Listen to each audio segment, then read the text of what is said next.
So guys, there are two ways on how we can play games on the PS3. So the first way is you can buy them from the PlayStation Store. I've got some games here that I've bought right here and I can launch it. These are digitally downloaded.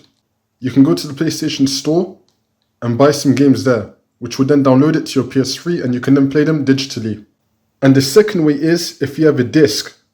You can actually buy these PS3 game discs from your local game store. So now I've got my disc right here. Let's just open up the game cover. As you can see, I have a disc. Let's take out the disc real quick.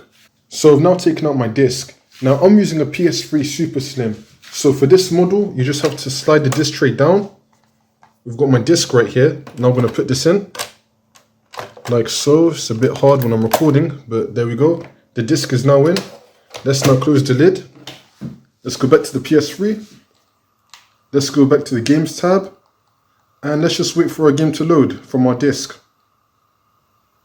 Let's wait for this to load up. Here it is, Top Spin 4. Boom, let's play. And my game's now loaded up.